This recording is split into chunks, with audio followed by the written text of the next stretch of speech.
बंदगी करन दा मिलदा है। बंदे बंदगी इख्तियार, साहिब रोस तरौ के प्यार। कर बंदे तू बंदगी, जिचर घट महसा हो।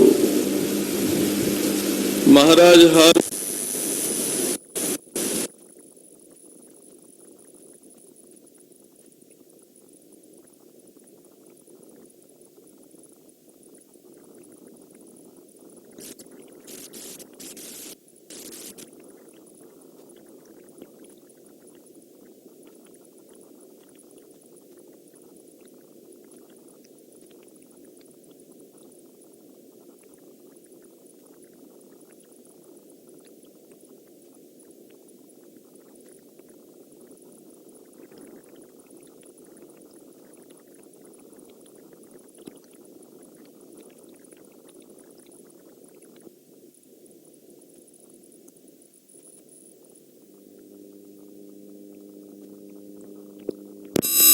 एक एक दिन करके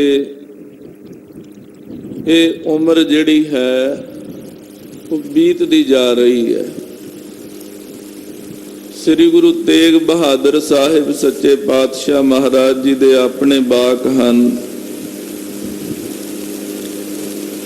चेतना है तो चेत लै, निस दिन मैं प्रानी।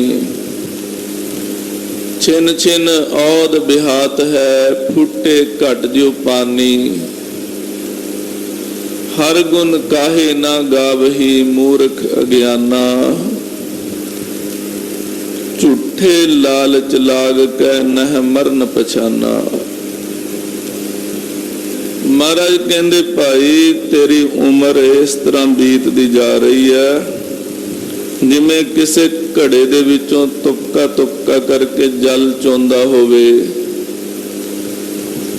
वो पानी किन्नी क देर घड़े च रह सकता है।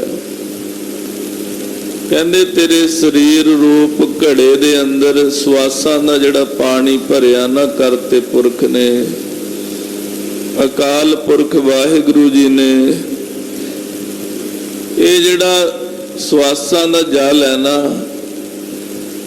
ये मुकदा जा रहा है। पर तू केड़े झूठियां लालचां दे विच लग्या होया है।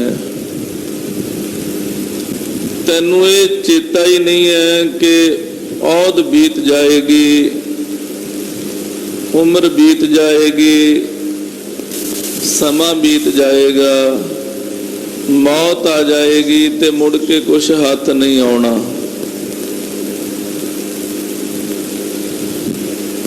बंदा इत्थे सारी जिंदगी ला दिंदा सैट होने लई, पर अगे बारे कुछ सोचता ही नहीं है। महाराज ने ये नहीं कहा भी तुसी इत्थे सारा कुछ छड्ड दिओ, घर छड्ड दो, परिवार छड्ड दो, जिम्मेवारियां छड्ड दो ते फिर नाम जपो। गुरु घर की मर्यादा है कि भाई बिच परिवार दे रह के, गृहस्थ दे विच रह के सारे काम काज करदियां, सारियां जिम्मेवारियां निभाउंदियां वाहिगुरु वाहिगुरु करना है ते बंदगी करदियां अपने जीवन नूं सफल कर लेना है। ते कर्मां नूं जिहड़ा है वो सही रखना। जिहड़ी सब तो ज्यादा खेड बिगड़ती है ना, काम बिगड़ता सारा कर्मां तो बिगड़ता है।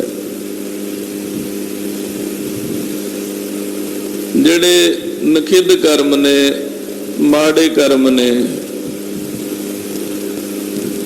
वो कदे भी सानू चंगियाई वाले पासे जान नहीं दिंदे। बंदा सोचदा भी मैं बहुत कोशिश करदा आ,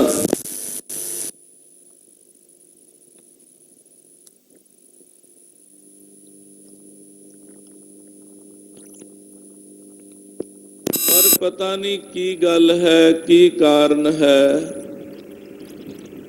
मेरा जिहड़ा मन है वो बार बार बुराई वाले पासे नूं जांदा है।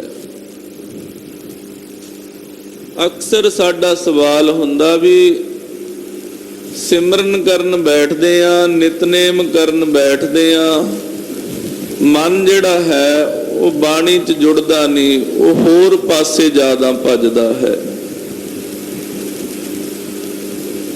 ਭਾਈ ਜਦੋਂ ਸੰਸਾਰ 'ਚ ਵਿਚਰਦੇ ਆ, ਕਰਮ ਕਿੱਦਾਂ ਦੇ ਕਰਦੇ ਆ, ਮਨ ਨੂੰ ਖੁਰਾਕ ਕਿੱਦਾਂ ਦੀ ਦਿੰਦੇ ਹਾਂ, ਤੇ ਜਿੱਦਾਂ ਦੀ ਖੁਰਾਕ ਦਿੰਦੇ ਆ ਉਦਾਂ ਦੀ ਖੁਰਾਕ ਵਾਲੇ ਪਾਸੇ ਮਨ ਭੱਜਦਾ ਹੈ। ਫਿਰ ਬੰਦਗੀ 'ਚ ਮਨ ਨਹੀਂ ਲੱਗਦਾ, ਬੰਦਗੀ 'ਚ ਮਨ ਨਹੀਂ ਟਿਕਦਾ, ਕੀਰਤਨ 'ਚ ਮਨ ਨਹੀਂ ਟਿਕਦਾ, ਕਥਾ 'ਚ ਮਨ ਨਹੀਂ ਟਿਕਦਾ। ਉਹਦੇ ਪਿੱਛੇ ਵੱਡਾ ਕਾਰਨ ਸਾਡੇ ਕਰਮ ਹੁੰਦੇ ਨੇ। ਕਰਮ ਵੀ ਤਿੰਨ ਤਰ੍ਹਾਂ ਦੇ ਗ੍ਰੰਥਾਂ 'ਚ ਲਿਖੇ ਗਏ ਨੇ। ਇੱਕ ਕਿਰਿਆਮਾਨ ਕਰਮ ਹੁੰਦੇ ਨੇ, ਇੱਕ ਸੰਚਿਤ ਕਰਮ ਹੁੰਦੇ ਨੇ, ਇੱਕ ਪਰਾਲਬਧ ਹੁੰਦੀ ਹੈ। ਕਿਰਿਆਮਾਨ ਕਰਮ ਤਾਂ ਉਹ ਕਰਮ ਹੈ ਜਿਹੜਾ ਅਸੀਂ ਹਰ ਸਮੇਂ ਕਰਦੇ ਹਾਂ। ਕਿਰਿਆ ਹੁੰਦੀ ਹੈ ਜਦੋਂ ਵੀ ਸਰੀਰ ਦੀ। ਇਹ ਜਿਹੜਾ ਕਰਮ ਹੈ ਨਾ, ਇਹੀ ਸਭ ਤੋਂ ਵੱਡਾ ਕਰਮ ਹੈ। ਕਿਰਿਆਮਾਨ ਇਹੀ ਬੰਧਨ ਦਾ ਕਾਰਨ ਬਣਦਾ, ਇਹੀ ਮੁਕਤੀ ਦਾ ਕਾਰਨ ਬਣਦਾ ਹੈ। ਭਾਵ ਹਰ ਸਮੇਂ ਜਦੋਂ ਅਸੀਂ ਕਿਰਿਆ ਕਰ ਰਹੇ ਹਾਂ, ਕੰਮ ਕਰ ਰਹੇ ਹਾਂ, ਬੰਧਨ ਦੇ ਨਾਲ, ਮੁਕਤੀ ਦੇ ਨਾਲ ਸੰਬੰਧ ਕਰਮ ਰੱਖਦਾ ਹੈ। ਕਿੱਦਾਂ ਦਾ ਕਰ ਰਹੇ ਹਾਂ? ਸ਼ੁਭ ਕਰਮ ਕਰ ਰਹੇ ਹਾਂ, ਚੰਗਾ ਕਰਮ ਕਰ ਰਹੇ ਹਾਂ, ਤਾਂ ਉਹ ਮੁਕਤੀ ਵੱਲ ਨੂੰ ਲੈ ਕੇ ਜਾਏਗਾ, ਸਹੀ ਮਾਰਗ ਤੇ ਲੈ ਕੇ ਜਾਏਗਾ, ਬੰਦਗੀ ਵਾਲੇ ਪਾਸੇ ਲੈ ਕੇ ਜਾਏਗਾ, ਸੇਵਾ ਵਾਲੇ ਪਾਸੇ ਲੈ ਕੇ ਜਾਏਗਾ। ਔਰ ਨਖਿੱਧ ਕਰਮ ਕਰ ਰਹੇ ਹਾਂ, ਮਾੜੇ ਕਰਮ ਕਰ ਰਹੇ ਹਾਂ, ਉਹ ਬੰਧਨ ਵਾਲੇ ਪਾਸੇ ਲੈ ਕੇ ਜਾਏਗਾ, ਉਹ ਬੰਧਨਾਂ ਦੇ ਵਿੱਚ ਪਾਏਗਾ ਕਰਮ। ਮਨ ਨੂੰ ਵੀ ਫਿਰ ਉਸੇ ਪਾਸੇ ਲੈ ਕੇ ਜਾਏਗਾ।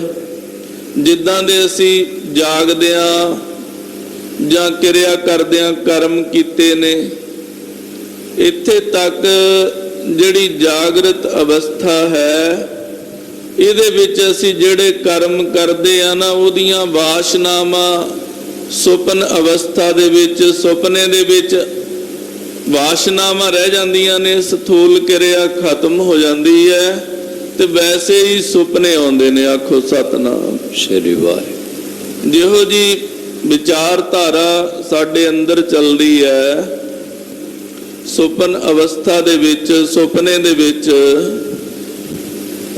ਉਹੋ ਜੇ ਕਰਮ ਕੀਤੇ ਹੁੰਦੇ ਆ, ਜਾਂ ਜਾਗਦਿਆਂ ਉਦਾਂ ਦੀਆਂ ਚੀਜ਼ਾਂ ਦਾ ਮੰਥਨ ਕੀਤਾ ਹੁੰਦਾ ਹੈ ਮਨ ਦੇ ਵਿੱਚ। ਇਹ ਕਰ ਲਿਆਂਗੇ, ਉਹ ਕਰ ਲਿਆਂਗੇ, ਵਿਸ਼ਿਆਂ ਦਾ ਮੰਥਨ ਕਰੋਗੇ, ਵਿਸ਼ਿਆਂ ਨਾਲ ਸੰਬੰਧਿਤ ਸੁਪਨ ਅਵਸਥਾ ਹੋਏਗੀ। ਤੇ ਜਿਹੜੇ ਬੰਦੇ ਹਰ ਸਮੇਂ ਬੰਦਗੀ ਕਰਦੇ ਆ, ਭਜਨ ਕਰਦੇ ਆ, ਸਿਮਰਨ ਕਰਦੇ ਆ, ਉਹਨਾਂ ਦੀ ਸੁਪਨ ਅਵਸਥਾ ਦੇ ਵਿੱਚ ਵਾਸ਼ਨਾ ਉਦਾਂ ਦੀ ਹੁੰਦੀ ਹੈ। ਉਹਨਾਂ ਨੂੰ ਸੁਪਨਾ ਵੀ ਜੇ ਕਦੇ ਆਵੇ ਇਦਾਂ ਦਾ ਆਂਦਾ, ਕਿਸੇ ਗੁਰੂ ਘਰ ਗਏ ਹੋਏ ਆ, ਉੱਥੇ ਬੈਠੇ ਬਾਣੀ ਪੜ੍ਹ ਰਹੇ ਆ, ਸਿਮਰਨ ਕਰਦੇ ਆ, ਕੋਈ ਮਹਾਪੁਰਖ ਦੇ ਦਰਸ਼ਨ ਹੋਏ ਆ। ਸੋ ਇਹ ਸਾਡੇ ਕਰਮ ਜਿਹੜੇ ਨੇ ਨਾ, ਇਹ ਬੜਾ ਸੰਬੰਧ ਰੱਖਦੇ ਨੇ ਜਦੋਂ ਅਸੀਂ ਬੰਦਗੀ ਕਰਦੇ ਆ ਉਹਦੇ ਨਾਲ। ਇਸ ਕਰਕੇ ਮਹਾਰਾਜ ਨੇ ਕਿਹਾ, ਸ਼ੁਭ ਕਰਮਨ ਤੇ ਕਬਹੂ ਨਾ ਡਰੋ। ਸ਼ੁਭ ਕਰਮਾਂ ਤੋਂ ਕਦੇ ਵੀ ਪਿੱਛੇ ਨਾ ਹਟਾ। ਹੈ ਅਕਾਲ ਪੁਰਖ ਵਾਹਿਗੁਰੂ, ਐਸੀ ਮਿਹਰ ਕਰੋ, ਐਸੀ ਬਖਸ਼ਿਸ਼ ਕਰੋ, ਐਸੀ ਰਹਿਮਤ ਕਰੋ। ਦੂਸਰੇ ਕਰਮ ਹੁੰਦੇ ਨੇ ਸੰਚਿਤ ਕਰਮ। ਸੰਚਿਤ ਕਰਮ ਉਹ ਕਰਮ ਨੇ ਜਿਹੜੇ ਅਸੀਂ ਕੀਤੇ ਆ ਤੇ ਇਕੱਠੇ ਹੋ ਗਏ ਆ। ਇਸ ਜਨਮ ਦੇ ਕਰਮ ਵੀ, ਪਿਛਲਿਆਂ ਜਨਮਾਂ ਦੇ ਕਰਮ ਵੀ ਇਕੱਠੇ ਹੋ ਗਏ ਆ। ਉਹਨਾਂ ਨੂੰ ਸੰਚਿਤ ਕਰਮ ਕਹਿੰਦੇ ਆ। ਮੰਨ ਲਓ ਕੱਲ ਤੁਸੀਂ ਸਾਰਾ ਦਿਨ ਜੋ ਜੋ ਕੀਤਾ ਉਹ ਇਕੱਠਾ ਹੋ ਗਿਆ।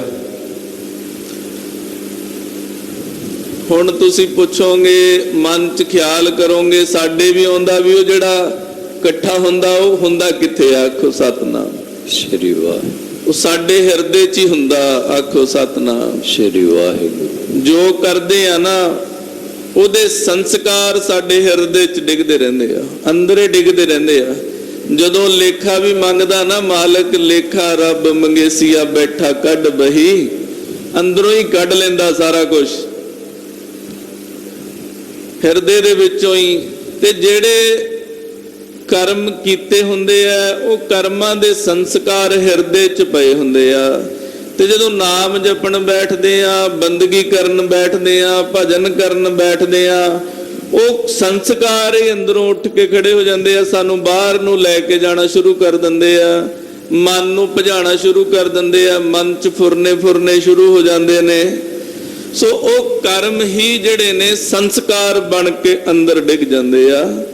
ਤੇ ਉਦਾਂ ਦਾ ਫਿਰ ਮਨ ਹੋ ਜਾਂਦਾ ਆ, ਉਦਾਂ ਦੀ ਬੁੱਧੀ ਹੋ ਜਾਂਦੀ ਹੈ, ਉਦਾਂ ਦੇ ਖਿਆਲ ਉਤਪੰਨ ਹੋਣੇ ਸ਼ੁਰੂ ਹੋ ਜਾਂਦੇ ਨੇ। ਕਿਉਂਕਿ ਜਿਹੜਾ ਇਹ ਮਨ 'ਚ ਖਿਆਲ ਵੀ ਉੱਠਦਾ ਨਾ, ਆਪਾਂ ਕਹਿੰਦੇ ਅੱਜ ਮੇਰੇ ਨਾ ਮਨ 'ਚ ਇਦਾਂ ਖਿਆਲ ਆਇਆ ਵੀ ਮੈਂ ਉੱਠ ਕੇ ਸਭ ਤੋਂ ਪਹਿਲੇ ਗੁਰੂ ਘਰ ਜਾਵਾਂ। ਆਖੋ ਸਤਿਨਾਮ ਸ੍ਰੀ ਵਾਹਿਗੁਰੂ। ਉਹ ਖਿਆਲ ਹੁੰਦਾ ਕੀ ਹੈ? ਕੋਈ ਚੰਗਾ ਕਰਮ, ਉਹਦਾ ਕੀਤਾ ਸੰਸਕਾਰ ਹਿਰਦੇ 'ਚ ਡਿੱਗਿਆ ਹੁੰਦਾ, ਉਹ ਫਲ ਦੇਣ ਲਈ ਉੱਠ ਪੈਂਦਾ, ਉਹ ਖਿਆਲ ਆ ਜਾਂਦਾ। ਉਹ ਸੰਸਕਾਰ ਹੀ ਹੁੰਦਾ ਜਿਹੜਾ ਮਨ 'ਚ ਫੁਰਿਆ ਹੁੰਦਾ। ਤੇ ਜਦੋਂ ਕਈ ਵਾਰ ਬੰਦਾ ਕਿਤੇ ਦੁਖੀ ਹੁੰਦਾ, ਉਦੋਂ ਬੰਦਾ ਕਹਿੰਦਾ ਇਹੋ ਜਿਹਾ ਖਿਆਲ ਆਇਆ ਮਨ 'ਚ ਵੀ ਅੱਜ ਤਾਂ ਮਰ ਜਾਈਏ, ਇਹਦੇ ਨਾਲੋਂ ਤਾਂ ਮਰ ਜਾਣਾ ਵੀ ਚੰਗਾ। ਇਹ ਕੋਈ ਬੁਰਾ ਕਰਮ ਹੁੰਦਾ, ਬਹੁਤਾ ਹੀ ਬੁਰਾ ਕਰਮ ਹੁੰਦਾ ਤਾਂ ਲੋਕ ਸੁਸਾਈਡ ਕਰ ਲੈਂਦੇ ਆ, ਉਹ ਜ਼ਿੰਦਗੀ ਨੂੰ ਖਤਮ ਕਰ ਦਿੰਦਾ। ਤੇ ਅਗਰ ਉਹ ਜਿਹੜਾ ਕਰਮ ਹੈ ਉਹਦੇ 'ਚ ਬਹੁਤੀ ਜਾਨ ਨਹੀਂ ਹੁੰਦੀ ਤਾਂ ਉਹ ਉੱਠਦਾ ਆ, ਉੱਠਣ ਤੋਂ ਬਾਅਦ ਥੋੜੇ ਸਮੇਂ ਬਾਅਦ ਉਹ ਆਪਣੇ ਆਪ ਹੀ ਫੁਰਨਾ ਖਤਮ ਹੋ ਜਾਂਦਾ, ਉਹ ਖਿਆਲ ਖਤਮ ਹੋ ਜਾਂਦਾ। ਤੇ ਉਹ ਪ੍ਰਕਿਰਿਆ ਜਿਹੜੀ ਹੈ ਪੂਰੀ ਨਹੀਂ ਹੋ ਪਾਉਂਦੀ, ਲੇਕਿਨ ਉਹ ਖਿਆਲ ਆਉਣ ਨਾਲ ਅੰਦਰ ਜਿਹੜਾ ਹਿਰਦੇ 'ਚ ਦੁੱਖ ਜ਼ਰੂਰ ਉਤਪੰਨ ਹੁੰਦਾ, ਕਿਉਂਕਿ ਬੰਦਾ ਦੁਖੀ ਰਹਿੰਦਾ। ਸੋ ਇਸ ਤਰ੍ਹਾਂ ਜਿਹੜੇ ਇਹ ਖਿਆਲ ਨੇ ਇਹ ਸੰਸਕਾਰਾਂ ਦੇ ਬੀਜ ਹੁੰਦੇ ਨੇ। ਸੰਸਕਾਰ ਜਿਹੜੇ ਨੇ ਕਰਮਾਂ ਦਾ ਬੀਜ ਹੁੰਦਾ, ਜਿਹੜਾ ਸਾਡੇ ਹਿਰਦੇ 'ਚ ਡਿੱਗਿਆ ਹੁੰਦਾ, ਸਾਡੇ ਅੰਤਸ਼ਕਰਨ 'ਚ ਡਿੱਗਿਆ ਹੁੰਦਾ ਹੈ। ਸੋ ਜਿਹੜੇ ਸੰਚਿਤ ਕਰਮ ਹੁੰਦੇ ਨੇ ਇਹ ਸੰਸਕਾਰ ਹੀ ਹੁੰਦੇ ਨੇ, ਇਹ ਹਿਰਦੇ ਦੇ ਵਿੱਚ ਪਏ ਰਹਿੰਦੇ ਨੇ। ਤੀਸਰੇ ਕਰਮ ਹੁੰਦੇ ਨੇ ਪ੍ਰਾਲਬਧ ਕਰਮ, ਜਿਹਨੂੰ ਪ੍ਰਾਰਬਧ ਵੀ ਕਿਹਾ ਜਾਂਦਾ। ਇਹ ਉਹ ਕਰਮ ਨੇ ਜਿਨ੍ਹਾਂ ਕਰਮਾਂ ਤੋਂ ਸਾਡੀ ਦੇਹੀ ਬਣਦੀ ਹੈ, ਸਾਡਾ ਸਰੀਰ ਬਣਦਾ ਹੈ। ਆਖੋ ਸਤਿਨਾਮ ਸ੍ਰੀ ਵਾਹਿਗੁਰੂ। ਇਹਦਾ ਵੀ ਕਹਿੰਦੇ ਗ੍ਰੰਥਾਂ ਦੇ ਵਿੱਚ ਦਰਜ ਕੀਤਾ ਵਿਦਵਾਨਾਂ ਨੇ, ਮਹਾਪੁਰਖਾਂ ਨੇ। ਕਹਿੰਦੇ ਜਦੋਂ ਵਾਹਿਗੁਰੂ ਜੀ ਸਰੀਰ ਰਚਦੇ ਨੇ ਨਾ ਕਿਸੇ ਦਾ, ਉਦੋਂ ਬਹੁਤੇ ਪੁੰਨ ਕਰਮ ਲੈਂਦੇ ਨੇ, ਥੋੜੇ ਪਾਪ ਲੈਂਦੇ ਨੇ, ਫਿਰ ਇਹ ਸਰੀਰ ਬਣਦਾ ਆ। ਉਹਦੇ ਚ ਕਾਰਨ ਕੀ ਹੈ? ਕਹਿੰਦੇ ਵੀ ਜਿਹੜੇ ਇਸ ਮਨੁੱਖਾ ਸਰੀਰ ਹੈ ਇਹਦੇ ਚ ਜੇ ਸਾਰੀ ਜ਼ਿੰਦਗੀ ਦੁੱਖਾਂ ਚ ਲੰਘ ਜਾਏ, ਉਹਨੂੰ ਸੁੱਖ ਦਾ ਸਾਹ ਨਾ ਮਿਲੇ ਤੇ ਉਹ ਤੜਪਦਾ ਹੀ ਰਵੇ, ਉਹਨੂੰ ਮਨੁੱਖਾ ਜਨਮ ਮਿਲਣ ਦਾ ਫਾਇਦਾ ਕੀ ਹੋਇਆ? ਇਸ ਕਰਕੇ ਵਾਹਿਗੁਰੂ ਜੀ ਦਾ ਤਰਸ ਹੁੰਦਾ, ਮਾਲਕ ਦੀ ਰਹਿਮਤ ਹੁੰਦੀ ਹੈ ਵੀ ਥੋੜੇ ਪਾਪ ਲਏ ਜਾਂਦੇ ਆ ਤੇ ਬਹੁਤੇ ਪੁੰਨ ਲਏ ਜਾਂਦੇ ਆ, ਤਾਂ ਕਿ ਇਹਨੂੰ ਇਹ ਸਰੀਰ ਦੇ ਵਿੱਚ ਆ ਕੇ ਬਹੁਤੇ ਦੁੱਖ ਨਾ ਝੱਲਣੇ ਪੈਣ, ਬਹੁਤੀਆਂ ਤਕਲੀਫਾਂ ਨਾ ਝੱਲਣੀਆਂ ਪੈਣ। ਫਿਰ ਇੱਥੇ ਵੀ ਇੱਕ ਸਵਾਲ ਖੜਾ ਹੋ ਜਾਂਦਾ ਵੀ ਜਿਹੜੇ ਬੰਦੇ ਸਾਰੀ ਜ਼ਿੰਦਗੀ ਦੁੱਖ ਹੀ ਭੋਗਦੇ ਰਹਿੰਦੇ ਆ, ਉਹਨਾਂ ਦੇ ਸਰੀਰ ਬਈ ਉਹਨਾਂ ਦੇ ਜਿਹੜੇ ਸੰਚਿਤ ਕਰਮ ਇਕੱਠੇ ਕੀਤੇ ਹੋਏ ਆ, ਉਹਨਾਂ 'ਚ ਜੇ ਕੋਈ ਚੰਗੇ ਕਰਮ ਹੋਣਗੇ ਹੀ ਨਾ, ਫਿਰ ਵਿਧਾਤਾ ਵੀ ਕੀ ਕਰੇਗਾ? ਆਖੋ ਸਤਿ ਸ੍ਰੀ ਵਾਹਿਗੁਰੂ। ਇਹ ਤਾਂ ਹੁਣ ਆਪਣੇ ਸਿਰ ਤੇ ਹੀ ਡਿਪੈਂਡ ਹੈ ਨਾ।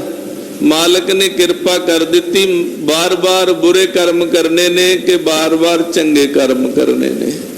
ਔਰ ਜਿਹੜਾ ਨਰਕ ਤੇ ਸਵਰਗ ਵੀ ਹੈ ਨਾ, ਜਿਹਦਾ ਜ਼ਿਕਰ ਸ਼ਾਸਤਰਾਂ ਦੇ ਵਿੱਚ, ਧਰਮ ਗ੍ਰੰਥਾਂ 'ਚ ਮਿਲਦਾ, ਗੁਰਬਾਣੀ 'ਚ ਵੀ ਮਿਲਦਾ, ਇਹਦਾ ਸਬੰਧ ਸਿਰਫ ਕਰਮਾਂ ਦੇ ਨਾਲ ਹੈ।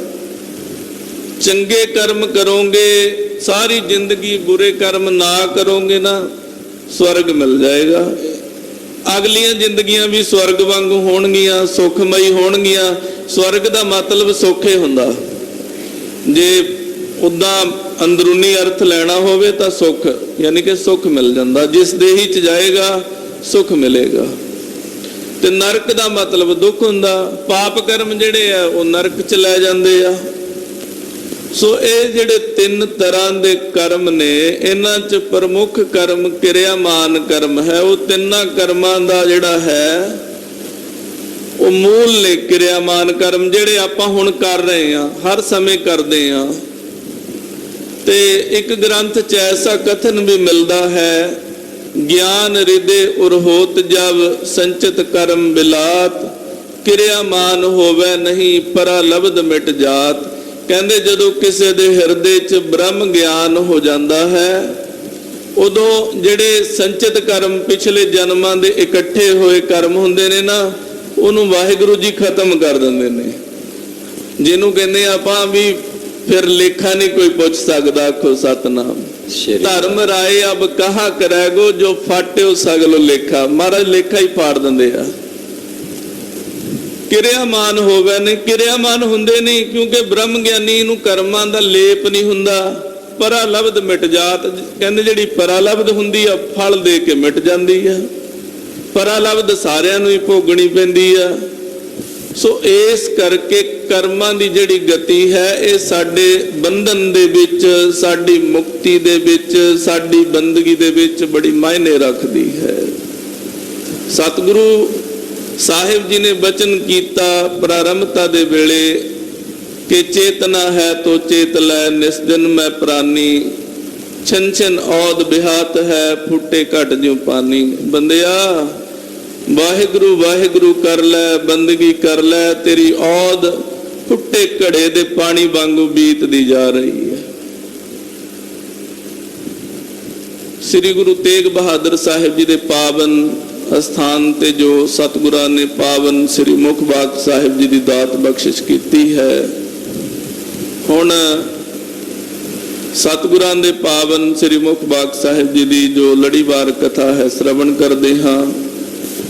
ਆਖੋ ਜੀ ਸਤਨਾਮ ਸ੍ਰੀ ਵਾਹਿਗੁਰੂ ਸਾਹਿਬ ਜੀ। ਸਤਨਾਮ ਸ੍ਰੀ ਵਾਹਿਗੁਰੂ ਸਾਹਿਬ ਜੀ। ਸ਼ਲੋਕ ਦਇਆ ਕਰਣੰ ਦੁਖ ਹਰਣੰ ਉਚਰਣੰ ਨਾਮ ਕੀਰਤਨః। ਸਤਿਗੁਰੂ ਸ੍ਰੀ ਗੁਰੂ ਅਰਜਨ ਦੇਵ ਸਾਹਿਬ ਜੀ ਮਹਾਰਾਜ ਬਖਸ਼ਿਸ਼ ਕਰ ਰਹੇ ਹਨ। ਜੈਤ ਸ੍ਰੀ ਰਾਗ ਦੀ ਵਾਰ ਦੇ ਅੰਦਰ ਮਹਾਰਾਜ ਕਹਿੰਦੇ, ਭਾਈ ਜਿਹੜਾ ਅਕਾਲ ਪੁਰਖ ਵਾਹਿਗੁਰੂ ਜੀ ਦਾ ਬਿਰਧ ਹੈ, ਸੁਭਾਅ ਹੈ, ਦਇਆ ਕਰਨ ਵਾਲਾ ਹੈ।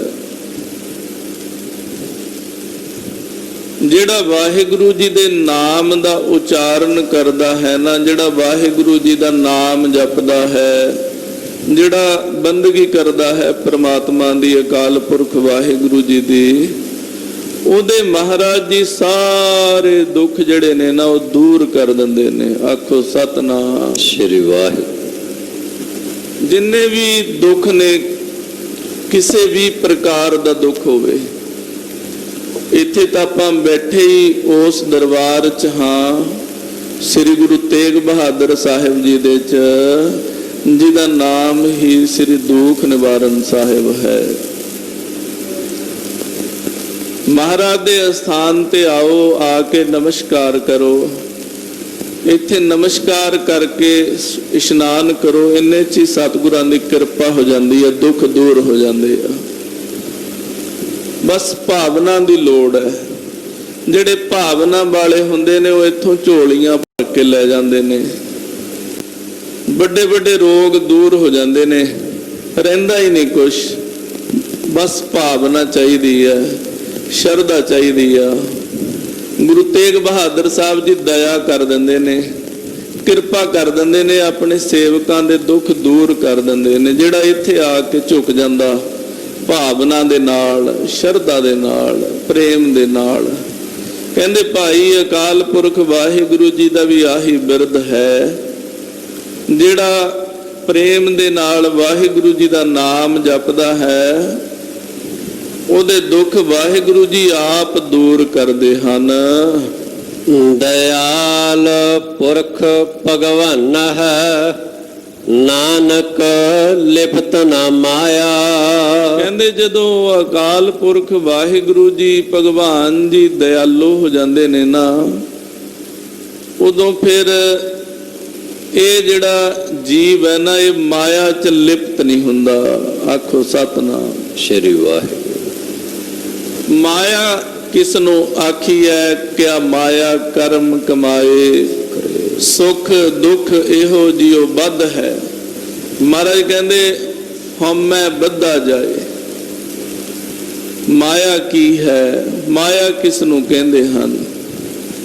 ਕਹਿੰਦੇ ਜੀਵ ਤੇ ਪਹਿਲੀ ਮਾਇਆ ਤੇ ਸੁਖ ਤੇ ਦੁੱਖ ਹਨ। ਆਖੋ ਸਤਿਨਾਮ ਸ਼੍ਰੀ ਵਾਹਿਗੁਰੂ। ਵਿਡੰਬਨਾ ਹੈ, ਅਚਰਜ ਹੈ ਕਿ ਦੋਨੋਂ ਮਾਇਆ ਹੀ ਰੱਬ ਨੂੰ ਭੁਲਾ ਦਿੰਦੀਆਂ ਨੇ। ਆਖੋ ਸਤਿਨਾਮ ਸ਼੍ਰੀ ਵਾਹਿਗੁਰੂ। ਮਾਇਆ ਦੇ ਜਿਹੜੇ ਦੋਨੋਂ ਸਰੂਪ ਨੇ ਨਾ, ਦੋਨੋਂ ਹੀ ਰੱਬ ਨੂੰ ਭੁਲਾ ਦਿੰਦੇ ਨੇ।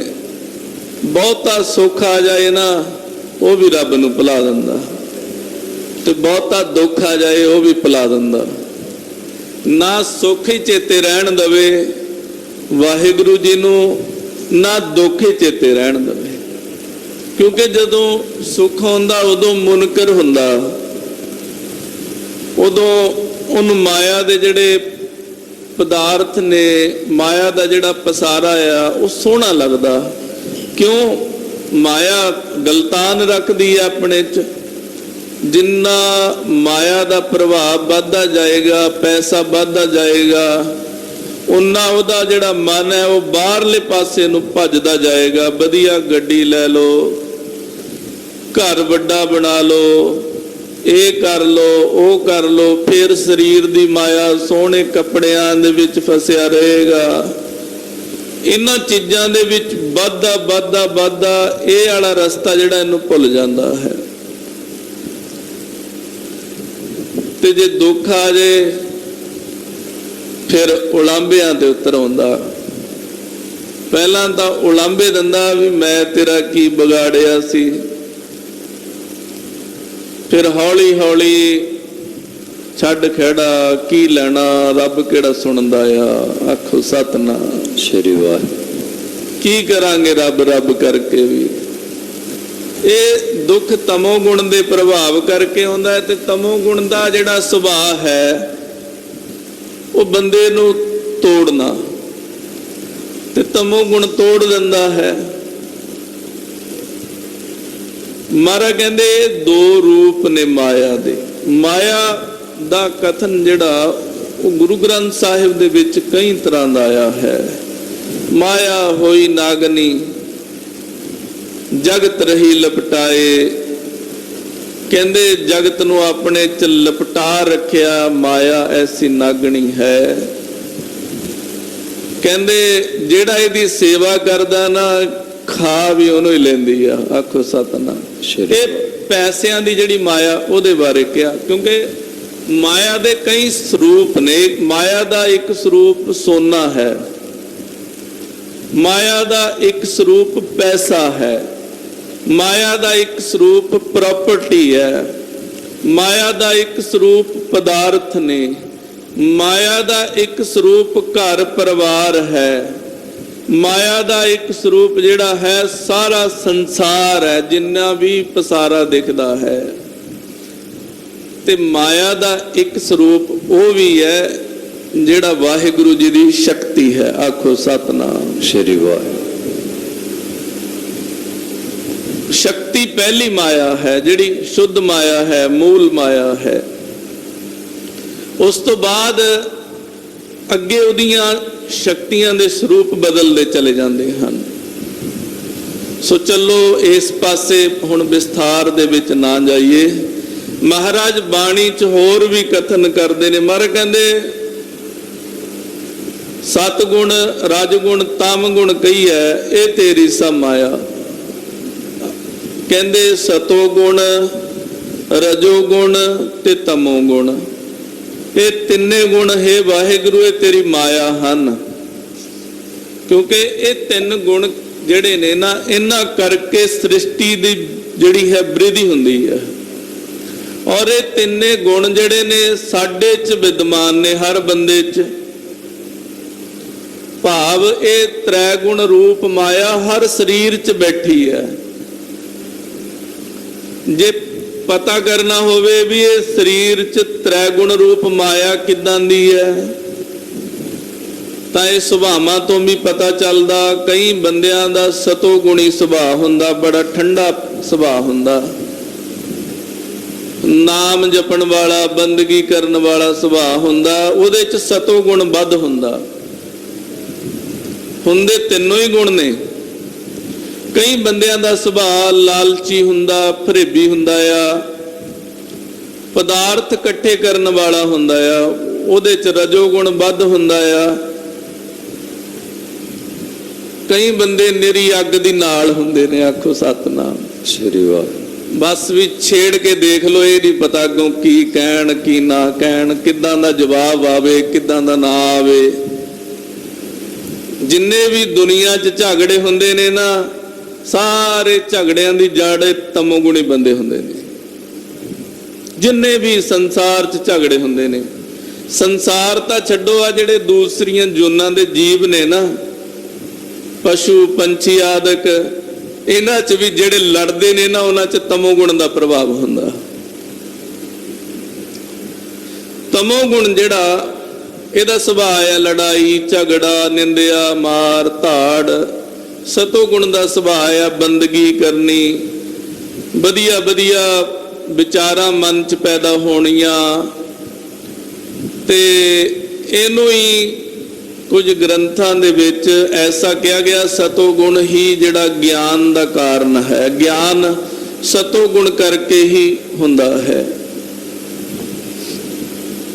ਤੇ ਜਦੋਂ ਬੰਦੇ ਦਾ ਮਨ ਪੜਨ ਨੂੰ ਕਰੇ ਨਾ, ਕਿ ਬੈਠਾ ਪੜਦਾ ਰਵਾਂ, ਚਾਹੇ ਬਾਣੀ ਪੜਦਾ ਰਵਾਂ, ਚਾਹੇ ਧਾਰਮਿਕ ਪ੍ਰਵਿਰਤੀ ਨਾਲ ਰਿਲੇਟਡ ਜਿਹੜਾ ਸਾਹਿਤ ਹੈ, ਉਹ ਸਾਹਿਤ ਜਿਹੜਾ ਮਨ ਨੂੰ ਸ਼ਾਂਤੀ ਦਿੰਦਾ, ਉਹ ਪੜਦਾ ਰਵਾਂ ਤੇ ਪੜ ਕੇ ਟਿਕ ਕੇ ਬੈਠਾ ਰਵਾਂ ਸ਼ਾਂਤੀ ਦੇ ਨਾਲ। ਇਹ ਸਤੋ ਗੁਣ ਦੀ ਬੋਲਤਾ ਜਦੋਂ ਹਿਰਦੇ 'ਚ ਹੁੰਦੀ ਹੈ, ਉਦੋਂ ਹੁੰਦਾ। ਤੇ ਜਿਹੜਾ ਤਮੋ ਗੁਣ ਹੈ, ਜਦੋਂ ਤਮੋ ਗੁਣ ਹਿਰਦੇ, ਜਿਨ੍ਹਾਂ ਹਿਰਦਿਆਂ 'ਚ ਵਧਿਆ ਹੁੰਦਾ, ਉਹਨਾਂ ਨੂੰ ਤੁਸੀਂ ਧਰਮ ਗ੍ਰੰਥ ਪੜ੍ਹਨ ਲਾ ਦਿਓ, ਧਰਮ ਗ੍ਰੰਥਾਂ 'ਚ ਕਮੀਆਂ ਕੱਢਣੀਆਂ ਸ਼ੁਰੂ ਕਰ ਦਿੰਦੇ ਆ। ਕਿਉਂ? ਬਹੁਤ ਬਖੇੜਾ ਖੜਾ ਕਰਨਾ ਤਮੋਗੁਣੀ ਬੰਦੇ ਦਾ ਕੰਮ ਹੈ। ਤੁਸੀਂ ਧਰਮ 'ਚ ਲੈ ਕੇ ਆਓਗੇ ਤਮੋਗੁਣੀ ਬੰਦਿਆਂ ਨੂੰ, ਉਹ ਜਦੋਂ ਧਰਮ 'ਚ ਪ੍ਰਵੇਸ਼ ਕਰ ਜਾਣਗੇ, ਉੱਥੇ ਬਖੇੜਾ ਖੜਾ ਹੋ ਜਾਏਗਾ। ਦੁਨੀਆ ਤੇ ਜਿੰਨੇ ਧਰਮ ਬਣੇ ਨੇ, ਕਿਸੇ ਧਰਮ ਗ੍ਰੰਥ ਦੇ ਵਿੱਚੋਂ ਇਹ ਸਿੱਖਿਆ ਮਿਲਦੀ ਹੈ ਵੀ ਤੁਸੀਂ ਲੋਕਾਂ ਨੂੰ ਮਾਰੋ ਫੜ ਫੜ ਕੇ। ਕੋਈ ਵੀ ਧਰਮ ਗ੍ਰੰਥ ਕਹਿੰਦਾ ਹੋਵੇ, ਕੋਈ ਨਹੀਂ ਕਹਿੰਦਾ। ਵਿਖਾਦ ਖੜੇ ਕਰੋ, ਝਗੜੇ ਖੜੇ ਕਰੋ, ਲੜਾਈਆਂ ਖੜੀਆਂ ਕਰੋ, ਕਿਹੜਾ ਧਰਮ ਗ੍ਰੰਥ ਕਹਿੰਦਾ? ਕੋਈ ਨਹੀਂ ਕਹਿੰਦਾ। ਪਰ ਫਿਰ ਧਰਮਾਂ ਦੇ ਨਾਂ ਤੇ ਝਗੜੇ ਕਿਉਂ ਖੜੇ ਹੁੰਦੇ ਆ ਬਈ? ਮੈਨੂੰ ਲੱਗਦਾ ਲੜਾਈਆਂ ਹੀ ਸਾਰੀਆਂ ਧਰਮਾਂ ਦੇ ਨਾਂ ਤੇ ਹੁੰਦੀਆਂ, ਜਿੰਨੀਆਂ ਵੀ ਹੁੰਦੀਆਂ। ਕਿਉਂ? ਤਮੋ ਗੁਣੀ ਪ੍ਰਵਿਰਤੀ ਦੇ ਲੋਕ ਜਦੋਂ ਧਰਮਾਂ 'ਚ ਆ ਜਾਂਦੇ ਨੇ, ਉਹ ਨਿੱਜੀ ਹਿੱਤਾਂ ਲਈ ਝਗੜੇ ਕ੍ਰੀਏਟ ਕਰਦੇ ਨੇ। ਜੋ ਤਮੋ ਗੁਣ ਦਾ ਸੁਭਾਅ ਹੈ, ਤਮੋ ਗੁਣੀ ਬੰਦੇ ਧਰਮ 'ਚ ਆਉਣਗੇ, ਉਹ ਧਰਮ ਦੀ ਡੈਫੀਨੇਸ਼ਨ ਵੀ ਵਿਗਾੜਨਗੇ, ਧਰਮ ਨੂੰ ਵਰਤਣਗੇ ਵੀ ਆਪਣੇ ਤਰੀਕੇ ਦੇ ਨਾਲ, ਆਪਣੇ ਫਾਇਦੇ ਦੇ ਲਈ ਵਰਤਣਗੇ। ਫਿਰ ਉਹ ਝਗੜੇ ਉਤਪੰਨ ਕਰਨਗੇ, ਆਪਣੀ ਸ੍ਰੇਸ਼ਟਤਾ ਬਣਾਉਣ ਦੀ ਕੋਸ਼ਿਸ਼ ਕਰਨਗੇ ਵੀ ਅਸੀਂ ਸ੍ਰੇਸ਼ਟ ਹਾਂ ਤੇ ਦੂਸਰੇ ਸਾਰੇ ਨਖਿੱਧ ਨੇ। ਸਾਰੇ ਧਰਮਾਂ 'ਚ ਐਵੇਂ ਹੁੰਦਾ ਕਿਉਂ ਹੈ? ਹਰ ਧਰਮ ਦਾ ਬੰਦਾ ਕਹਿੰਦਾ ਅਸੀਂ ਸ੍ਰੇਸ਼ਟ ਹਾਂ। ਸਾਡੇ ਤੋਂ ਵੱਧ ਕੇ ਕੋਈ ਹੈ ਹੀ ਨਹੀਂ, ਕਿਉਂ ਕਰਦੇ ਨੇ ਸਾਰੇ। ਤੇ ਗੁਰੂ ਗੋਬਿੰਦ ਸਿੰਘ ਮਹਾਰਾਜ ਤਾਂ ਕਹਿੰਦੇ ਮਾਨਸ ਕੀ ਜਾਤ ਸਵੈ ਇੱਕ ਪਹਿਚਾਨ, वो हिंदू तुर्क कूराफ जी इमाम साफी। कहते हिंदू मुसलमान कोई भी होवे, कहते सिख होवे, जैनी होवे, बोधी होवे, कहते मानस की जात, मनुखां दी जात एक पछाणो। फिर उच्चा नीवा किदां हो गया। धर्म जिंदगी सुधारन लई है, लोकां दीयां जिंदगियां रोलण दे वास्ते नहीं है। धर्म शांति लई है, क्योंकि जदों भी धर्म कोई पैदा होया ना, वो सतोगुणी पुरुषां दी किरपा नाल पैदा होया, पर तमोगुणी विच आ गए, उन्होंने बखेड़े खड़े करते। साडे च किहड़ा थोड़े ने धर्म ग्रंथां ते जिहड़ी चीज समझ नहीं आउंदी, क्यों ਜਿਹੜੀ ਗੱਲ ਨੂੰ ਸਤੋਗੁਣੀ बुद्धि वाला बंदा पकड़ सकता, समझ सकता, तमोगुणी बुद्धि वाला समझ नहीं सकता उस गल नूं। ते फिर तर्क करेगा, ते जदों तर्क करेगा फिर उहदे नाल रिलेटेड जिहड़े उदां दे बंदे ने उहदे पक्ष च खड़े हो जाणगे। ते जदों पक्ष च खड़े होणगे, एक पासे विरोध हो जाएगा, एक पासे पक्ष हो जाएगा, झगड़ा खड़ा हो जाएगा। महाराज कहंदे सारी माया है, आखो सतनाम श्री वाह। कहंदे जेड़े वाहिगुरु दा नाम जपण वाले ने, वाहिगुरु जी दी बंदगी करन वाले ने, इस तरह दी कोई भी माया बंदगी करन वालियां नूं लिपाएमान नहीं करदी, अपने च लपेट नहीं सकदी। इसे करके गुरु अमरदास साहिब सच्चे पातशाह महाराज ने कहा, भगता की चाल निराली, चाला निराली भगता हकेरी बिखम मार्ग चलना। भगतां तै संसारियां जोड़ कदे ना आया। भगतां दे विच बंदगी करन वालियां च रब दे प्यारियां दे विच कहंदे कदे जोड़ नहीं आउंदा, जुड़दे नहीं आपस, कंटैक्ट नहीं बनदा उन्हां दा। तां ही जिहड़े संसारी बंदे आ ना, वो रब दे प्यारियां नूं दबा लैंदे आ। आखो सतनाम। दुनिया दी नज़र च दबा लैंदे आ, पर जदों मालक आ खड़ा हुंदा ना, फिर दुनियादारां नूं भज्जण नूं भी थां नहीं लभदा, क्योंकि मालक बड़ा वड्डा रखण वाला, अपने प्यारियां नूं रखण वाला वड्डा मारन वाले नालों। ते भगतां दा रखवाला वाहिगुरू हुंदा है, भगतां दी रखिया वाहिगुरू करदा है। जदों कहंदा ना हरनाक्ष, दस तेरा भगवान किथे है, तत्ते थम ते कीड़ी तुरदी वेख के प्रहलाद आखदा मेरा भगवान हर थां ते मौजूद है। वो कहंदा ये थम दे विच भी है, कहंदा हाँ इहदे विच भी आ। खिच के तलवार मारी, ठम टुट गया, ते विचों नरसिंह रूप परमेश्वर ने अवतार धारण किया। मतां सोचो भी ये गल जिहड़ी है ये मिथिहासक है। गुरु ग्रंथ साहब दे विच लिखिया है, थम उपाड़ प्रगटिया नरसिंह रूप अनूप अनाहद नाद, कि नरसिंह अवतार परमेश्वर दा थम पाड़ के पैदा होया। ते प्रहलाद दी रखिया कीती, जिहड़ा हरनाक्ष इदां आंदा सी, जले हरनाक्ष थले हरनाक्ष, हर थां ते हरनाक्ष हरनाक्ष, फिर पता भी नहीं चलिया गया किथे आ। सो अपने प्यारियां दी तमोगुणियां तो रखिया वाहिगुरू जी आप करदे ने। बंदगी करन वालियां नूं वाहिगुरू जी माया दे विच लिपाए मान नहीं होण दिंदे।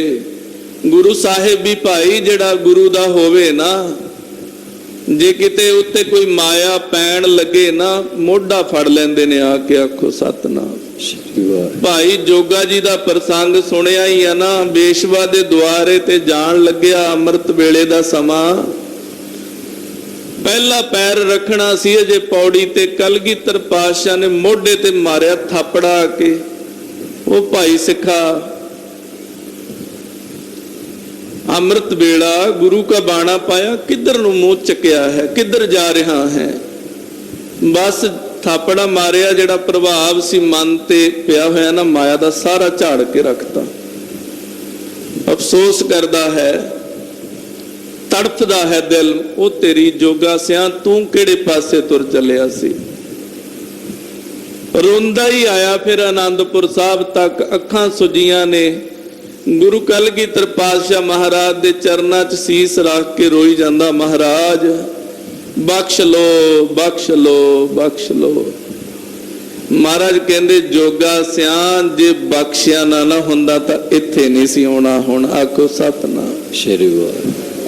ਮਹਾਰਾਜ ਲਾਜ ਰੱਖ ਲੋ। ਜੋਗਾ ਸਿਆਣ ਜੇ ਤੇਰੀ ਲਾਜ ਨਾ ਰੱਖੀ ਹੁੰਦੀ, ਅੱਜ ਤੂੰ ਕਿਤੇ ਹੋਰ ਹੋਣਾ ਸੀ। ਮਹਾਰਾਜ ਕਿਰਪਾ ਕਰੋ। ਜੋਗਾ ਸਿਆਣ ਜੇ ਤੇਰੇ ਤੇ ਕਿਰਪਾ ਨਾ ਕੀਤੀ ਹੁੰਦੀ, ਆ ਸਿਰ ਤੇਰਾ ਨਾ ਗੁਰਦੁਆਰੇ ਤੇ ਨਹੀਂ ਝੁਕਿਆ ਹੋਣਾ ਸੀ। ਹੁਣ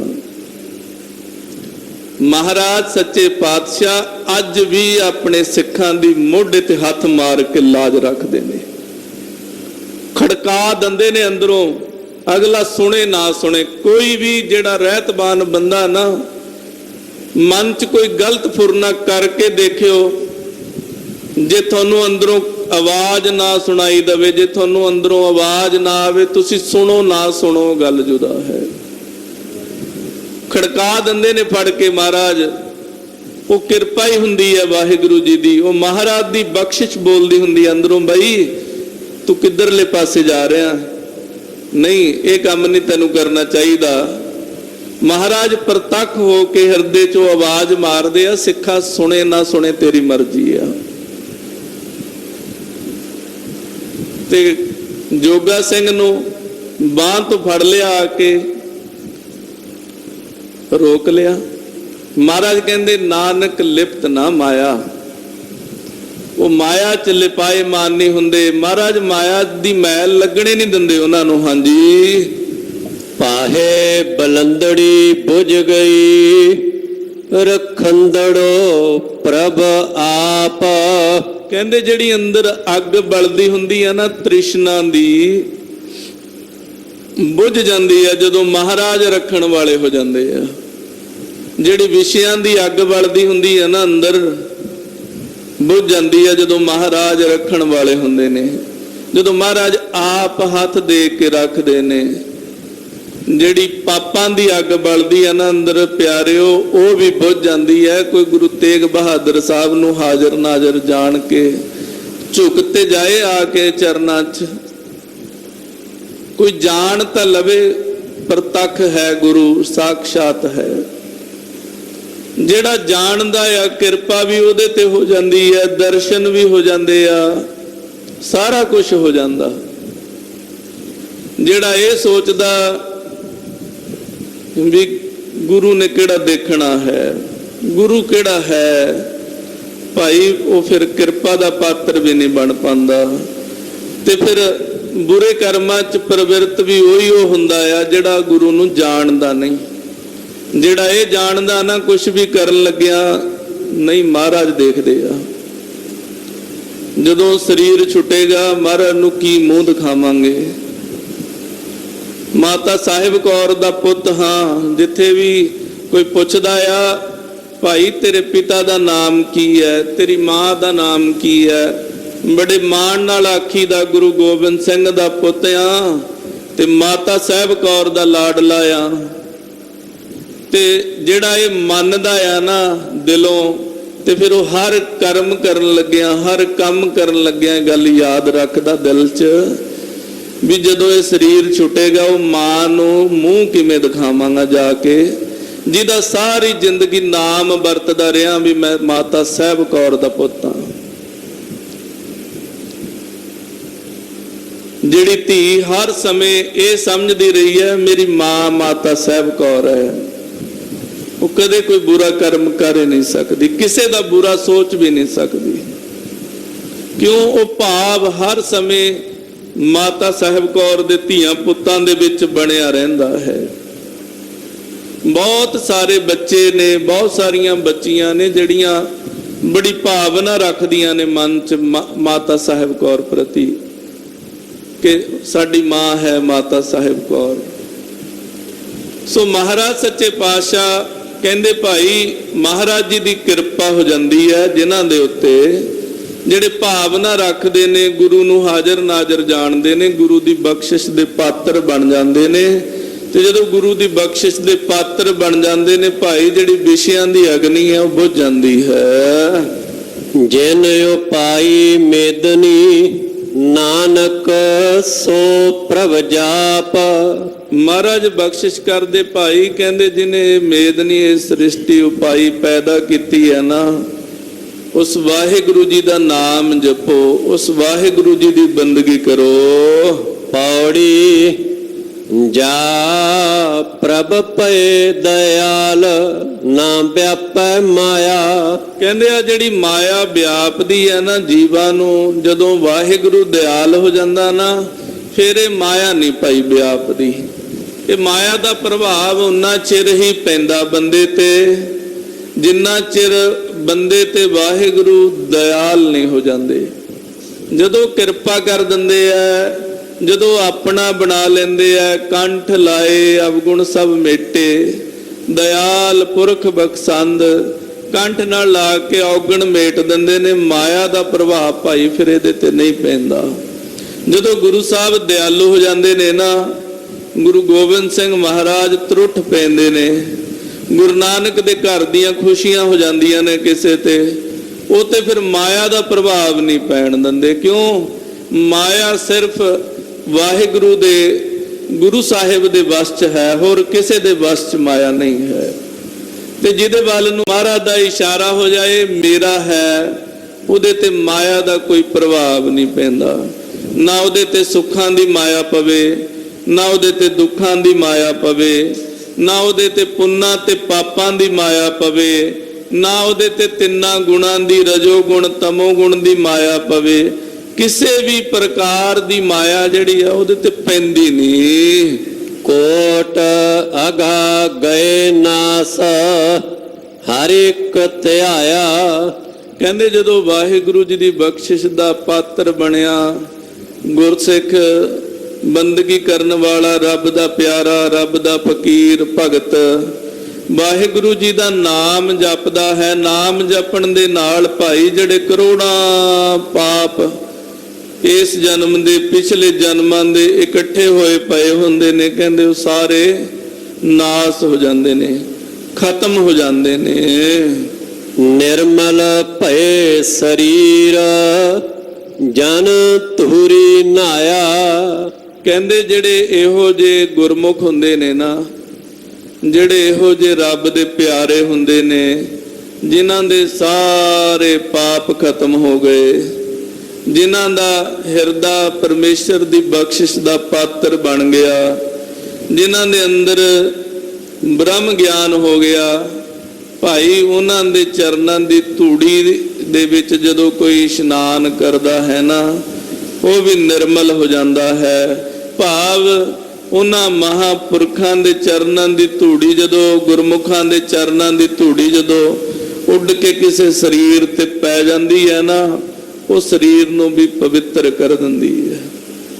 ਮਹਾਰਾਜ ਦਾ ਬਾਕ ਹੈ ਨਾ ਗੁਰੂ ਰਾਮਦਾਸ ਸਾਹਿਬ ਸੱਚੇ ਪਾਤਸ਼ਾਹ ਜੀ ਦਾ।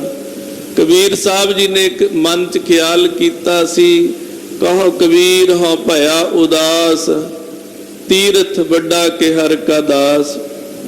ਮਹਾਰਾਜ ਗੁਰੂ ਰਾਮਦਾਸ ਜੀ ਨੇ ਜਵਾਬ ਦਿੱਤਾ, ਕਹਿੰਦੇ ਜਿੰਨੇ ਵੀ ਤੀਰਥ ਹੈ ਉਹ ਤੇ ਸਭ ਲੋਚ ਹੈ ਧੂਰ ਸਾਧੂ ਕੀ ਤਾਈ। ਤੀਰਥ ਮੈਲ ਭਰੇ ਪਰੇ ਹਮਰੇ ਵਿੱਚ, ਹਮਰੀ ਮੈਲ ਧੂਰ ਸਾਧੂ ਕੀ ਗਵਾਈ। ਕਹਿੰਦੇ ਜਿਹੜੇ ਤੀਰਥ ਨੇ ਉਹ ਲੋਚਦੇ ਨੇ ਸਾਧੂਆਂ ਦੇ ਚਰਨਾਂ ਦੀ ਧੂੜੀ ਨੂੰ। ਸਾਧੂ ਕੌਣ ਹੈ? ਜਿਹਦੇ ਤੇ ਵਾਹਿਗੁਰੂ ਜੀ ਦੀ ਕਿਰਪਾ ਹੋ ਗਈ, ਜਿਹਨੂੰ ਵਾਹਿਗੁਰੂ ਜੀ ਮਿਲ ਗਏ। ਕਹਿੰਦੇ ਤੀਰਥ, ਕਹਿੰਦੇ ਸਾਡੇ 'ਚ ਮੈਲ ਭਰੀ ਪਈ ਹੈ ਲੋਕਾਂ ਦੇ ਪਾਪ ਕਰਮਾਂ ਦੀ, ਤੇ ਜਦੋਂ ਸਾਧੂ ਦੇ ਚਰਨ ਸਾਡੇ 'ਚ ਪੈਂਦੇ ਨੇ, ਸਾਧੂ ਦੇ ਚਰਨਾਂ ਦੀ ਧੂੜ ਸਾਡੇ 'ਚ ਪੈਂਦੀ ਹੈ, ਸਾਡੀ ਮੈਲ ਸਾਧੂ ਦੇ ਚਰਨਾਂ ਦੀ ਧੂੜ ਲਾ ਦਿੰਦੀ ਹੈ। ਰੱਬ ਦੇ ਦਰ ਤੋਂ ਬਖਸ਼ਿਆ ਹੋਇਆਂ ਦੀ ਧੂੜ ਜਿਹੜੀ ਹੈ, ਉਹ ਮਹਾਰਾਜ ਸੱਚੇ ਪਾਤਸ਼ਾਹ ਕਹਿੰਦੇ ਜਦੋਂ ਸਰੀਰ ਤੇ ਉੱਡ ਕੇ ਪੈਂਦੀ ਹੈ ਨਾ, ਸਮਝੋ ਸਾਧੂ ਦੀ, ਰੱਬ ਦੇ ਪਿਆਰੇ ਦੀ, ਗੁਰਮੁਖ ਦੀ ਚਰਨਾਂ ਦੀ ਧੂੜੀ ਦੇ ਨਾਲ ਇਹ ਇਸ਼ਨਾਨ ਹੋ ਜਾਂਦਾ ਸਰੀਰ ਦਾ, ਤੇ ਨਿਰਮਲ ਹੋ ਜਾਂਦਾ, ਇਹ ਵੀ ਮੈਲ ਤੋਂ ਰਹਿਤ ਹੋ ਜਾਂਦਾ ਹੈ। ਮਨ ਤਨ ਭਏ ਸੰਤੋਖ ਪੂਰ ਪੂਰਨ ਪ੍ਰਭ ਪਾਇਆ। ਕਹਿੰਦੇ ਫੇਰ ਮਨ ਤੇ ਤਨ ਸੰਤੋਖ ਦੇ ਵਿੱਚ ਆ ਜਾਂਦੇ ਆ। ਮਨ ਤੇ ਤਨ ਦੋਨੋਂ ਕਿਉਂ ਕਹੇ? ਦੋਨਾਂ ਨੂੰ ਹੀ ਸੰਤੋਖ ਨਹੀਂ ਆਉਂਦਾ। ਮਨ ਨੂੰ ਸੰਤੋਖ ਨਹੀਂ ਆਉਂਦਾ ਪਦਾਰਥ ਭੋਗ ਭੋਗ ਕੇ, ਫੁਰਨੇ ਕਰ ਕਰਕੇ, ਆ ਵੀ ਚਾਹੀਦਾ, ਆ ਵੀ ਚਾਹੀਦਾ, ਆ ਵੀ ਚਾਹੀਦਾ। ਲੋੜ ਜਿੰਨਾ ਹੁੰਦਾ ਫੇਰ ਵੀ ਮਨ ਭੁੱਖੇ ਦਾ ਭੁੱਖਾ, ਲੋੜ ਤੋਂ ਵੱਧ ਹੋ ਜਾਂਦਾ ਫੇਰ ਵੀ ਮਨ ਭੁੱਖੇ ਦਾ ਭੁੱਖਾ, ਤੇ ਉਸ ਤੋਂ ਵੀ ਵੱਧ ਹੋ ਜਾਂਦਾ ਫੇਰ ਵੀ ਮਨ ਭੁੱਖੇ ਦਾ ਭੁੱਖਾ। ਤੇ ਜਿਹੜਾ ਤਨ ਹੈ ਇਹ ਵੀ ਭੁੱਖੇ ਦਾ ਭੁੱਖਾ। ਜਿੰਨਾ ਮਰਜ਼ੀ ਰਾਤੀ ਖਾ ਕੇ ਸੌ ਜਾਓ, ਸਵੇਰੇ ਫੇਰ ਭੁੱਖ ਲੱਗੀ ਹੁੰਦੀ ਆ। ਫਿਰ ਸਰੀਰ ਨੂੰ ਇੱਕ ਭੁੱਖ ਨਹੀਂ, ਗਰਮੀ ਚੱਲਦੀ ਹੈ ਜ਼ਿਆਦਾ, ਇਹ ਏਸੀ ਮੰਗਦਾ ਵੀ ਮੈਨੂੰ ਆਰਾਮ ਚਾਹੀਦਾ, ਸਰੀਰ ਨੂੰ ਵੀ, ਤੇ ਦੋਨੋਂ ਰਲ ਕੇ ਮੰਗਦੇ ਆ। ਮਨ ਵੀ ਮੰਗਦਾ, ਸਰੀਰ ਵੀ ਮੰਗਦਾ। ਫਿਰ ਆਸਣ ਵੀ ਕੋਮਲ ਮੰਗਦਾ ਆ, ਫਿਰ ਹੋਰ ਸਾਧਨ ਵੀ ਮੰਗਦਾ ਆ। ਇਹ ਜਿਹੜੇ ਸਰੀਰ ਔਰ ਮਨ ਦੇ ਭੁੱਖੜੇ ਨੇ ਨਾ, ਭੁੱਖ ਪਈ ਹੈ ਜਿਹੜੀ ਇਹਨਾਂ ਦੋਨਾਂ ਨੂੰ, ਮਹਾਰਾਜ ਕਹਿੰਦੇ ਇਹ ਦੋਨੋਂ ਹੀ ਮਿਟ ਜਾਂਦੀਆਂ ਨੇ। ਸਰੀਰ ਦੀ ਭੁੱਖ ਵੀ ਮਿਟ ਜਾਂਦੀ ਹੈ, ਮਨ ਦੀ ਭੁੱਖ ਵੀ ਮਿਟ ਜਾਂਦੀ ਹੈ, ਸੰਤੋਖ ਆ ਜਾਂਦਾ। ਮਹਾਰਾਜ ਦਾ ਬਚਨ ਹੈ, ਕਹਿੰਦੇ ਬਿਨਾਂ ਸੰਤੋਖ ਨਹੀਂ ਕੋ ਰਾਜੈ। ਕਹਿੰਦੇ ਬਿਨਾਂ ਸੰਤੋਖ ਤੋਂ ਕੋਈ ਰੱਜਦਾ ਨਹੀਂ, ਬੰਦਾ ਭੁੱਖੇ ਦਾ ਭੁੱਖਾ ਰਹਿੰਦਾ ਹੈ। ਪੂਰਨ ਪ੍ਰਭ ਪਾਇਆ। ਪਰ ਕਹਿੰਦੇ ਭਾਈ ਇਹ ਸੰਤੋਖ ਆਉਂਦਾ ਕਦੋਂ ਹੈ? ਕਹਿੰਦੇ ਸੰਤੋਖ ਤਾਂ ਉਦੋਂ ਹੀ ਆਉਂਦਾ ਜਦੋਂ ਪੂਰਨ ਪ੍ਰਭੂ ਅਕਾਲ ਪੁਰਖ ਵਾਹਿਗੁਰੂ ਨੂੰ ਪਾ ਲਈਦਾ ਹੈ। ਉਸ ਤੋਂ ਪਹਿਲੇ ਸੰਤੋਖ ਆਉਂਦਾ ਹੀ ਨਹੀਂ। ਇਹ ਵਾਹਿਗੁਰੂ ਜੀ ਦੀ ਕਿਰਪਾ ਦੇ ਨਾਲ ਹੀ ਆਉਂਦਾ। ਕਿਉਂ? ਜਿਹੜੇ ਹਿਰਦੇ 'ਚ ਰੱਬ ਆ ਜੇ ਉੱਥੇ ਕੋਈ ਭੁੱਖ ਨਹੀਂ ਰਹਿੰਦੀ। ਕਿਉਂਕਿ ਜਿਹੜੀਆਂ ਭੁੱਖਾਂ ਦਾ ਕਾਰਨ ਹੈ ਕਰਮ ਮਿਟ ਜਾਂਦੇ ਆ। ਮਨ ਜਿਹੜਾ ਬ੍ਰਹਮ ਰੂਪ ਹੋ ਜਾਂਦਾ, ਬ੍ਰਹਮ 'ਚ ਲੀਨ ਹੋ ਜਾਂਦਾ। ਬੁੱਧੀ ਜਿਹੜੀ ਨਿਰਣਾ ਕਰਦੀ ਆ ਇਹ ਚਾਹੀਦਾ, ਇਹ ਨਹੀਂ ਚਾਹੀਦਾ। ਬੁੱਧੀ ਪ੍ਰਕਾਸ਼ਮਾਨ ਹੋ ਜਾਂਦੀ ਹੈ, ਵਿਵੇਕ ਗਿਆਨ ਵਾਲੀ, ਬ੍ਰਹਮ ਦੇ ਗਿਆਨ ਵਾਲੀ ਹੋ ਜਾਂਦੀ ਹੈ। ਬੁੱਧੀ ਵੀ ਫਿਰ ਟਿਕ ਜਾਂਦੀ ਹੈ। ਉਸ ਹਰ ਪਾਸਿਓਂ ਸੰਤੋਖ ਹੀ ਸੰਤੋਖ ਆ ਜਾਂਦਾ ਹੈ ਜਦੋਂ ਵਾਹਿਗੁਰੂ ਜੀ ਦੀ ਕਿਰਪਾ ਹੋ ਜਾਂਦੀ ਹੈ, ਜਦੋਂ ਹਿਰਦੇ 'ਚ ਪ੍ਰਕਾਸ਼ ਹੋ ਜਾਂਦਾ। ਤੇ ਜਿਨ੍ਹਾਂ ਦੇ ਹਿਰਦੇ 'ਚ ਰੱਬ ਆ ਕੇ ਬਹਿ ਜਾਂਦਾ ਨਾ, ਉਹ ਫਿਰ ਨਿਹਾਲ ਹੀ ਨਿਹਾਲ ਹੋ ਜਾਂਦੇ ਨੇ। ਜਿਹੜੇ ਉਹਨਾਂ ਦੀ ਸੰਗਤ 'ਚ ਆਉਂਦੇ ਨੇ ਉਹ ਵੀ ਭਾਈ ਨਿਹਾਲ ਹੋ ਜਾਂਦੇ ਨੇ। ਸਤਿਗੁਰਾਂ ਦੀ ਕਿਰਪਾ ਦੇ ਨਾਲ ਅਖੀਰਲੀ ਪੰਕਤੀ 'ਚ ਸਤਿਗੁਰੂ ਬਖਸ਼ਿਸ਼ ਕਰਦੇ ਹਨ। ਤਾਰੇ ਕੁਟੰਬ ਸੰਗ ਲੋਗ ਕੁਲ ਸਬਾਇਆ। ਕਹਿੰਦੇ ਐਸੇ ਸੰਤੋਖੀ ਬੰਦੇ ਜਿਨ੍ਹਾਂ ਤੇ ਰੱਬ ਦੀ ਮਿਹਰ ਹੋ ਗਈ, ਭਾਈ ਉਹਨਾਂ ਦੇ ਨਾਲ ਉਹਨਾਂ ਦੇ ਪਰਿਵਾਰ ਤਾਂ ਤਰਦੇ ਹੀ ਤਰਦੇ ਆ, ਉਹਨਾਂ ਦੇ ਸੰਗੀ ਵੀ ਤਰ ਜਾਂਦੇ ਆ, ਉਹਨਾਂ ਦਾ ਪਰਿਵਾਰ ਵੀ ਤਰ ਜਾਂਦਾ ਹੈ। ਕਿਉਂਕਿ ਜਿਹੜਾ ਜਦੋਂ ਪ੍ਰਕਾਸ਼ ਹੋ ਜਾਂਦਾ ਨਾ ਹਿਰਦੇ 'ਚ ਵਾਹਿਗੁਰੂ ਦਾ, ਜਦੋਂ ਕੋਈ ਕੋਲ ਬਹਿੰਦਾ ਉਹ ਬੈਠਣ ਨਾਲ ਹੀ ਉਹਦੇ ਤੇ ਪ੍ਰਭਾਵ ਪੈਣਾ ਸ਼ੁਰੂ ਹੋ ਜਾਂਦਾ। ਕਿਉਂਕਿ ਉਹਦੇ ਸਰੀਰ ਦੇ ਵਿੱਚੋਂ ਜਿਹੜੀਆਂ ਵੇਵਸ ਨਿਕਲਦੀਆਂ ਨੇ, ਜਿਹੜੀਆਂ ਕਿਰਨਾਂ ਨਿਕਲਦੀਆਂ ਨੇ ਅੱਖਾਂ ਰਾਹੀਂ, ਸਰੀਰ ਰਾਹੀਂ, ਉਹਨਾਂ ਦੇ ਵਿੱਚ ਵਾਹਿਗੁਰੂ ਦਾ ਪ੍ਰਕਾਸ਼ ਹੀ ਪ੍ਰਕਾਸ਼ ਹੁੰਦਾ ਹੈ। ਤੇ ਵਾਹਿਗੁਰੂ ਦਾ ਪ੍ਰਕਾਸ਼ ਇੰਨਾ ਜ਼ਿਆਦਾ ਪ੍ਰਭਾਵਸ਼ਾਲੀ ਹੈ, ਬਖਸ਼ਿਸ਼ ਵਾਲਾ ਹੈ। ਉਹ ਜਿਹਦੇ ਤੇ ਵੀ ਜਿਹੜਾ ਵੀ ਨੇੜੇ ਆਉਂਦਾ ਜਾਂਦਾ ਉਹਦੇ ਤੇ ਪੈਂਦਾ ਜਾਂਦਾ, ਤੇ ਜਿਹਦੇ ਤੇ ਉਹ ਪ੍ਰਕਾਸ਼ ਪੈਂਦਾ ਜਾਂਦਾ ਉਹਦੀ ਜ਼ਿੰਦਗੀ ਬਦਲਦੀ ਜਾਂਦੀ ਹੈ। ਮਹਾਰਾਜ ਨੇ ਐਵੇਂ ਥੋੜੋ ਆਖਿਆ ਸੁਖਮਣੀ ਸਾਹਿਬ ਵਿੱਚ, ਸਾਧ ਕੈ ਸੰਗ ਨਹੀਂ ਕਛ ਘਾਲ, ਦਰਸ਼ਨ ਭੇਟਤ ਹੋਤ ਨਿਹਾਲ। ਉਹਦੇ ਦਰਸ਼ਨਾਂ ਦਾ ਵੀ ਫਲ ਹੋ ਜਾਂਦਾ। ਉਹਦੇ ਕਹਿੰਦੇ ਕੋਲ ਬਹਿ ਕੇ ਘਾਲਣਾ ਵੀ ਬਹੁਤੀ ਨਹੀਂ ਘਾਲਣੀ ਪੈਂਦੀ, ਕਿ ਉਹ ਰੱਬ ਦੇ ਕੋਲ ਬਹਿ ਕੇ ਰੱਬ ਦੀ ਬਖਸ਼ਿਸ਼ ਦਾ ਪਾਤਰ ਬਣ ਜਾਂਦਾ। ਮਨ ਦੀਆਂ ਬਿਰਤੀਆਂ ਜਿਹੜੀਆਂ ਬਾਹਰ ਨੂੰ ਜਾਂਦੀਆਂ ਸੀ ਅੰਦਰ ਨੂੰ ਆਉਣੀਆਂ ਸ਼ੁਰੂ ਹੋ ਜਾਂਦੀਆਂ। ਗੁਰੂ ਘਰ ਆਉਂਦੇ ਹੋ, ਇੱਥੇ ਆ ਕੇ ਮਨ ਜਿਹੜਾ ਉਹ ਬਾਹਰਲੇ ਪਾਸਿਆਂ ਤੋਂ ਹਟ ਕੇ ਅੰਦਰ ਨੂੰ ਕਿਉਂ ਜਾਣ ਲੱਗ ਪੈਂਦਾ? ਇੱਥੇ ਆ ਕੇ ਮਨ ਜਿਹੜਾ ਜਿਹੜਾ ਭਟਕਦਾ ਸੀ ਉਹ ਟਿਕਣ ਕਿਉਂ ਲੱਗ ਪੈਂਦਾ, ਉਹ ਸ਼ਾਂਤ ਕਿਉਂ ਹੋਣ ਲੱਗ ਪੈਂਦਾ। ਭਾਈ ਇੱਥੇ ਗੁਰੂ ਗ੍ਰੰਥ ਸਾਹਿਬ ਜੀ ਦਾ ਪ੍ਰਕਾਸ਼ ਹੈ, ਇੱਥੇ ਪ੍ਰਕਾਸ਼ ਹੀ ਪ੍ਰਕਾਸ਼ ਪੈਂਦਾ, ਜਿਹੜਾ ਵੀ ਆਉਂਦਾ ਉਹਦੇ ਤੇ ਪੈਂਦਾ ਹੈ। ਤੇ ਜਦੋਂ ਪੈਂਦਾ ਉਹਦੇ ਤੇ ਉਹਦਾ ਮਨ ਬਦਲ ਜਾਂਦਾ, ਉਹਦਾ ਮਨ ਸ਼ਾਂਤ ਹੋ ਜਾਂਦਾ, ਉਹਦੀ ਬੁੱਧੀ ਟਿਕ ਜਾਂਦੀ ਹੈ, ਉਹ ਬਖਸ਼ਿਸ਼ ਦਾ ਪਾਤਰ ਬਣ ਜਾਂਦਾ। ਜਦੋਂ ਪਾਤਸ਼ਾਹ ਦੇ ਚਰਨਾਂ 'ਚ ਸੀਸ ਨਵਾਉਂਦਾ ਉਹਦੇ ਮਸਤਕ ਦੇ ਰੇਖ ਬਦਲ ਜਾਂਦੇ ਆ, ਮਾੜੇ ਕਰਮ ਖਤਮ ਹੋ ਕੇ ਸ਼ੁਭ ਕਰਮ ਹੋਣੇ ਸ਼ੁਰੂ ਹੋ ਜਾਂਦੇ ਆ ਤੇ ਕਿਰਪਾ ਦਾ ਪਾਤਰ ਬਣ ਜਾਂਦਾ।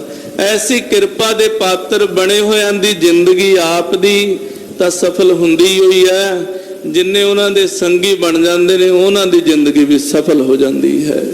ਸਤਿਗੁਰੂ ਗੁਰੂ ਤੇਗ ਬਹਾਦਰ ਸਾਹਿਬ ਮਹਾਰਾਜ ਜੀ ਦੇ ਦਰਬਾਰ 'ਚ ਸ੍ਰੀ ਗੁਰੂ ਗ੍ਰੰਥ ਸਾਹਿਬ ਮਹਾਰਾਜ ਜੀ ਨੇ ਬੜੀ ਕਿਰਪਾ ਕੀਤੀ। ਅੰਮ੍ਰਿਤ ਵੇਲੇ ਦੇ ਸ੍ਰੀ ਮੁਖ ਬਾਗ ਸਾਹਿਬ ਜੀ ਦੀ ਦਾਤ ਬਖਸ਼ ਕੇ ਨਿਹਾਲ ਕੀਤਾ ਹੈ। ਹੋਈਆਂ ਭੁੱਲਾਂ ਦੀ ਖਿਮਾ ਸਤਿਗੁਰੂ ਸਾਹਿਬ ਜੀ ਬਖਸ਼ ਲੈਣ। ਵਾਹਿਗੁਰੂ ਵਾਹਿਗੁਰੂ ਵਾਹਿਗੁਰੂ ਵਾਹਿਗੁਰੂ ਵਾਹਿਗੁਰੂ ਵਾਹਿਗੁਰੂ ਵਾਹਿਗੁਰੂ ਵਾਹਿਗੁਰੂ ਵਾਹਿਗੁਰੂ ਵਾਹਿਗੁਰੂ ਵਾਹਿਗੁਰੂ ਵਾਹਿਗੁਰੂ ਵਿਸਰ ਨਾਹੀਂ ਦਾਤਾਰ, ਵਿਸਰ ਨਾਹੀਂ ਦਾਤਾਰ, ਵਿਸਰ ਨਾਹੀਂ ਦਾਤਾਰ, ਵਿਸਰ ਨਾਹੀਂ ਦਾਤਾਰ। ਆਪਣਾ ਨਾਮ ਦੇਹੋ, ਆਪਣਾ ਨਾਮ ਦੇਹੋ, ਆਪਣਾ ਨਾਮ ਦੇਹੋ, ਆਪਣਾ ਨਾਮ ਦੇਹੋ। ਗੁਣ ਗਾਵਾਂ ਦਿਨ ਰਾਤ, ਗੁਣ ਗਾਵਾਂ ਦਿਨ ਰਾਤ, ਗੁਣ ਗਾਵਾਂ ਦਿਨ ਰਾਤ, ਗੁਣ ਗਾਵਾਂ ਦਿਨ ਰਾਤ। ਨਾਨਕ ਚਾਓ ਇਹੋ, ਨਾਨਕ ਚਾਓ ਇਹੋ, ਨਾਨਕ ਚਾਓ ਇਹੋ, ਨਾਨਕ ਚਾਓ ਇਹੋ, ਨਾਨਕ ਚਾਓ ਇਹੋ, ਨਾਨਕ ਚਾਓ ਇਹੋ, ਨਾਨਕ ਚਾਓ ਇਹੋ, ਨਾਨਕ ਚਾਓ ਇਹੋ। ਵਾਹਿਗੁਰੂ ਵਾਹਿਗੁਰੂ ਵਾਹਿਗੁਰੂ ਵਾਹਿਗੁਰੂ ਵਾਹਿਗੁਰੂ ਵਾਹਿਗੁਰੂ ਵਾਹਿਗੁਰੂ ਵਾਹਿਗੁਰੂ। ਵਾਹਿਗੁਰੂ ਜੀ ਕਾ ਖਾਲਸਾ, ਵਾਹਿਗੁਰੂ ਜੀ ਕੀ ਫਤਿਹ।